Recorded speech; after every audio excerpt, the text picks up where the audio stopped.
All right, folks, welcome back to PrepperNow.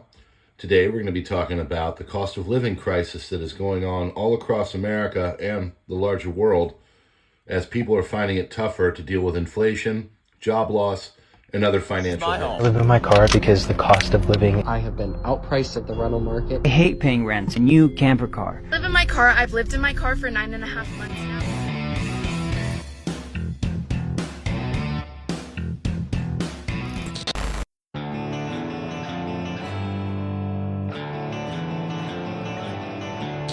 Welcome to PrepperNow. All right, friends, thanks so much for being here. We are brought to you by Augusta Precious Metals. There is an affiliate link in the description. If you are looking to put your IRA into gold and silver, we hope that you will consider this top-rated company. It's what a lot of people are starting to do, and for good reason. And part of this is that, financials in the world are changing. So, as we're going to talk about in this video, there are numerous things that are going on all around us where people are having to shift and turn their living situations into a little bit more fluid, which is a big fancy word of saying mobile. There are numerous people out there that are turning to living in cars and vans because they physically just cannot make it. So what does that look like? Well, a lot of people will come to some kind of a situation where they can't make ends meet. And so they are seeing all of these influencers and people out there that are saying that, it is a great way to live your life and you don't have to be beholden to rent or a mortgage and everything is just wonderful. Well, the broader economy is facing a mixed outlook, and the coming months, there's a lot of uncertainty. The Federal Reserve is really kind of holding pat and not going and changing the interest rates, which means things like homes are not moving, car sales are stopping, and all kinds of major problems. So, of course, the Federal Reserve is saying that everything is just in tip-top shape. But there is a lot of uncertainty, which of course people are really starting to figure out. And so as inflation is going and getting worse, a lot of people are now starting to turn to living in their vehicles or doing some very extreme measures that will help them so they don't have to pay the $3,000, $4,000, $5,000 rent that is starting to happen in especially major cities. Some people will go and live in their car and then they'll get a gym membership. And the reason why they have the gym membership is because it takes care of all of their lavatory needs. They need to shower, they need to work out, they need a place to get a rest. This is it. It's very necessary if you decide to do the whole car life living. Is get a gym membership and preferably get a gym membership that is everywhere. So that way, whenever you travel, you can use a gym to exercise and take a shower. Free shower. So you just pay a monthly fee, and that's a way to take care of your hygiene while you're in your car living. Bye. Well, she seems happy, doesn't she? Well, this is kind of being sold to people, especially to Gen Z and Gen Alpha, as some kind of a hipster way to live as they're just getting started. To be honest with you, though, it is realistically a cover for the fact that 1 in 4 Americans are functionally unemployed. What does that mean? Well, it basically means that they're working, but they're not making it, okay? So, of course, they're saying that the unemployment rates are not good, or, they're great, they're the best, they're at, multi-decade lows and stuff.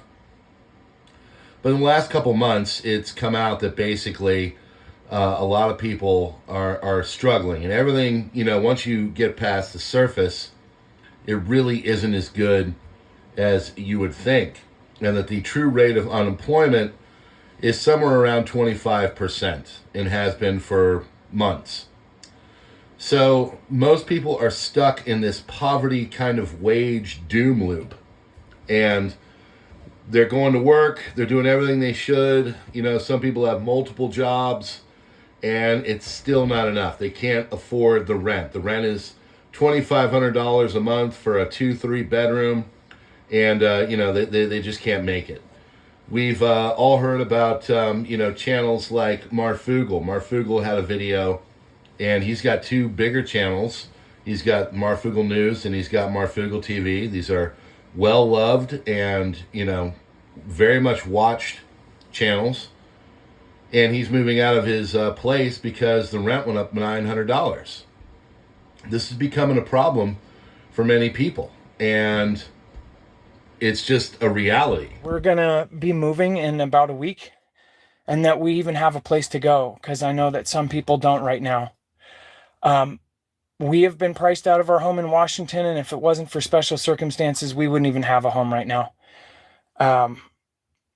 I know that there's so many people in so many other states, because Seattle and Washington is not the only other place that is just skyrocketed and is in the top 3. Even if the places that are saying that their stuff is, you know, affordable, well, you're looking at a 30-ounce bag last year or 2 years ago now is like 18 ounces, and it's calling itself a family size, just as it did last year. And it almost looks exactly the same, only you have much, much less in it. So as you can see, this is affecting a lot of people from all walks of life. It doesn't really matter, you know, it's indiscriminate. It's happening to everybody. There are people that are making $250,000 a year, and they're struggling. So, you know, you to get to the American dream and to climb the ladder and all that, you're basically just trying to survive. You've gone from trying to make it into just trying to survive. You're in survival mode. So, of course, this is across the board. It's affecting, you know, some nuances in people a little bit differently. 28% of Hispanic workers, 27% of black workers are functionally unemployed. 23% of white workers are functionally unemployed. Female workers are almost 29% functionally unemployed. So it's not a 5 or 4% unemployment rate. It's basically a 1 in 4 level that people are not making it. They're getting crushed by the cost of living, the amount that rent has gone up, the inflation, and everything else. So if you were making about $30,000 to $40,000 in 2021, you know, 2020, 2019, you have to almost double that to be in the same place in 2025 and beyond. And what's going on is that this is creating a growing divide between two different sections of society. And I remember growing up, my mom used to say, you know, you got to get it done and you got to work hard, because the country is going to have two classes. The middle class is going to be gone. And I was, you know, at the time, I was like, what are you talking about? And basically, it's going to a 10-90 kind of system where 10% will be all right. They'll be able to handle everything, and 90% are going to be struggling. And we're starting to see that really kind of shape up and turn into something. So when they say 4 or 5% are unemployed, we all know that that is really a misnomer. It's not the truth. It's not looking that way.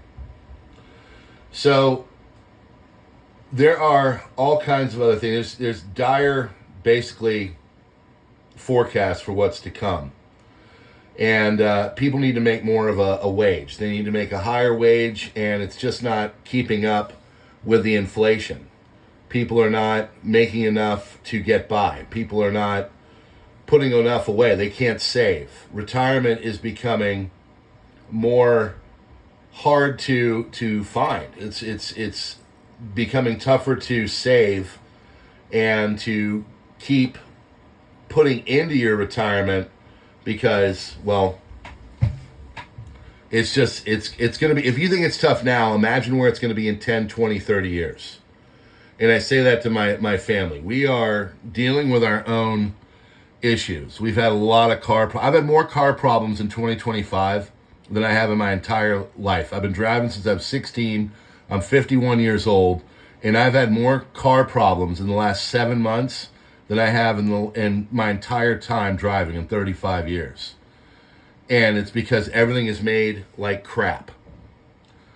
We're getting to the point where we're like, well, maybe we should just buy a compound or turn ours into something, or go over to the mother-in-law who's got, you know, a little bit more acreage than we are, and build on there and turn things into a compound, because basically there's no way we're going to be able to handle it, and there's going to be no way that my children are going to be able to put things together and to make it. They're going to be functionally unemployed.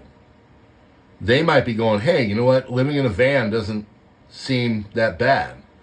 You know, us 80s and 90s kids, we all joke with the, you know, living in a van down by the river.